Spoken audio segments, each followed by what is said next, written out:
मस्जिद बाबर के कमांडर मीर बाकी ने 1528 में बनवाई थी।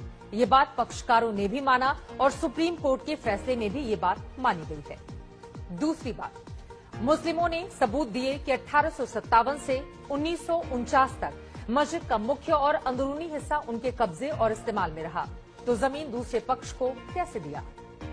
तीसरी बात, बाबरी मस्जिद में आखिरी नमाज 16 दिसंबर 1949 को पढ़ी गई थी। सुप्रीम कोर्ट के फैसले में भी उसे माना गया है। चौथी बात, फैसले में माना गया है कि 22-23 दिसंबर 1949 की रात को अयोध्या में मूर्तियां रखना गैर कानूनी था। पांचवी बात, मस्जिद के केंद्रीय गुंबद के नीचे की जमीन राम जन्मभूमि स्थान है। जब ये बात फैसले में साबित नहीं हो सकी तो जन्मस्थान को देवता नहीं माना जा सकता है। छठी बात, जमीन पर मुसलमानों का दावा मियाद यानी कि लिमिटेशन के अंदर है, जिसको लेकर अब फैसला रिव्यू करने के लायक बनता है।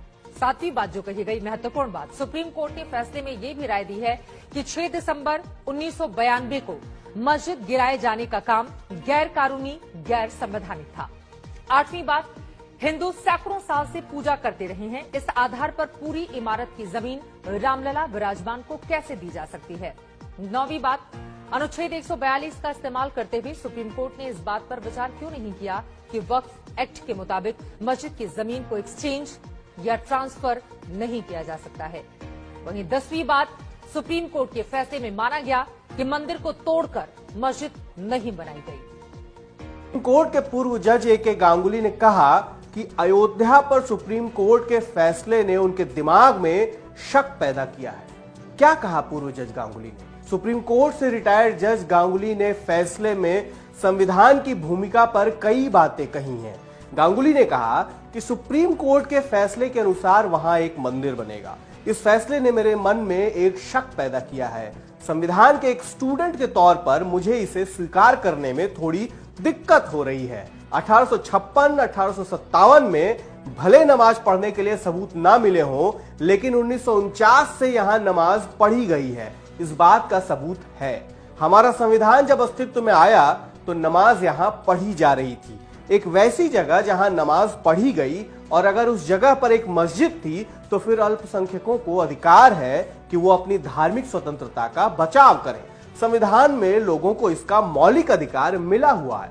जस्टिस गांगुली ने सुप्रीम कोर्ट के फैसले पर सवाल उठाते हुए कहा, अब सुप्रीम कोर्ट ने वहां मंदिर बनाने की अनुमति दे दी है। यह अनुमति इस आधार पर दी गई है कि जमीन रामलला से जुड़ी थी।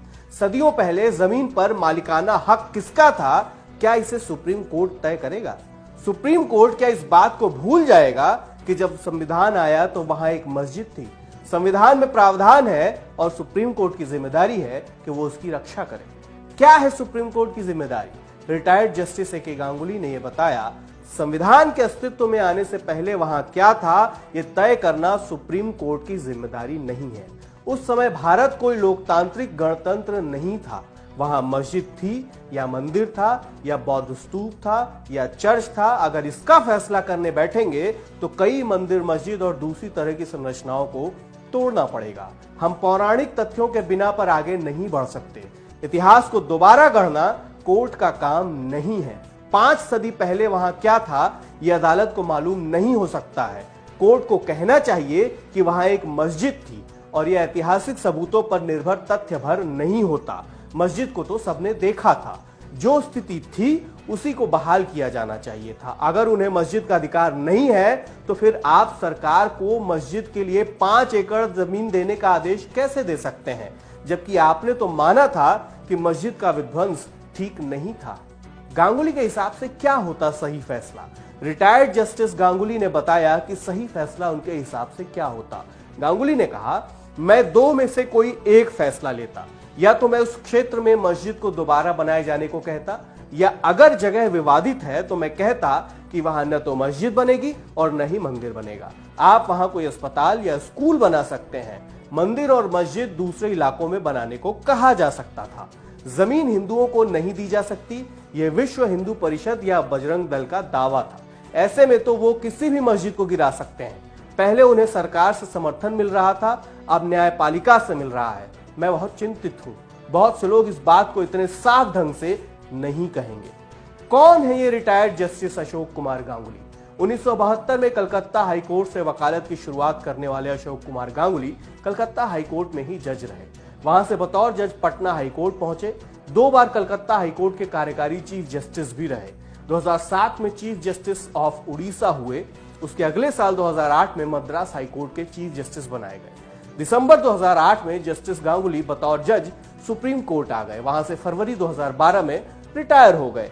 जस्टिस गांगुली पश्चिम बंगाल मानवाधिकार आयोग के अध्यक्ष भी रहे हैं और 2 फरवरी 2012 को जस्टिस गांगुली ने 2G स्पेक्ट्रम केस में फैसला भी दिया था। अगर आप ये वीडियो फेसबुक पर देख रहे हैं तो हमारे पेज को लाइक कर दीजिए, यूट्यूब पर है तो चैनल को सब्सक्राइब कर लीजिए और हमारा एंड्रॉइड ऐप तो आ ही चुका है, उसे डाउनलोड कर लीजिए। मैं हूं सुमित और कैमरे के पीछे मेरे साथ है रूहानी। शुक्रिया।